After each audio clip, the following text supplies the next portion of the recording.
বলতে পারবেন 1,24,000 সাহাবী বিদায় হজে নবীজির রওজা মোবারকে বিশ্রামে যাওয়ার পরে হাবিব সাল্লাল্লাহু আলাইহি ওয়াসাল্লামের কোন দোষ বলেছে কোন কিতাবে পাওয়া যাবে না।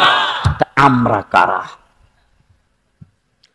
এই আলেমরা কি সাহাবীদের চেয়ে বড় না?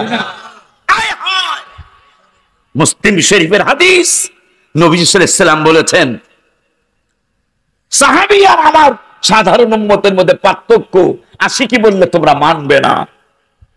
আমি আল্লাহ জানি, আশিকি যদি বলে, ইমাম রাব্বানী দরবার শরীফ পিসাব যদি বলে, তোমরা মানবে না। এই জন্য আমার হাবিবকে দিয়ে আমি বলাচ্ছি। সুবহানাল্লাহ। নবীজি বললেন আমার সাহাবী আর অন্যান্য উম্মতের মধ্যে পার্থক্য হলো উহুদ পাহাড়। এইটা আমি 3 দিন আগে জিয়ারত করে আসছি। 3 দিন আগে আমি গিয়েছিলাম যেখানে রাসূল সাল্লাল্লাহু আলাইহি ওয়াসাল্লামের চাচা যান, হ্যাঁ হ্যাঁ, আমির হামজা রাদিয়াল্লাহু তাআলা, যিনি বিশ্রাম নিচ্ছেন ইন্তেকালের পরে সাহাবীরা যখন তাকে কাঁধে করে নিয়ে যাচ্ছিলেন জান্নাতুল বাকির দিকে, সাহাবীরা বললেন নবীজি আপনার নির্দেশ মানতেছি, আপনার চাচা যানকে নিয়ে যাচ্ছি, কিন্তু আপনি একটু পিছনে তাকায় দেখেন আপনার চাচাকে যেদিকে নিয়ে যাচ্ছে উহুদ পাহাড়টা তো আপনার চাচার পিছে পিছে সেই দিকে যাচ্ছে। আমার নূরে নবী সাল্লাল্লাহু আলাইহি ওয়াসাল্লাম বললেন যাও, আমার হুজরা মোবারকের পাশে আমার চাচাকে নেওয়া লাগবে না।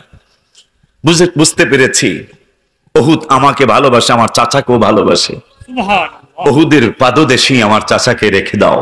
সুবহানাল্লাহ। সেই উহুদটা 11 কিলোমিটার লম্বা, 7 কিলোমিটার পাশ, 1.5 কিলো উঁচা।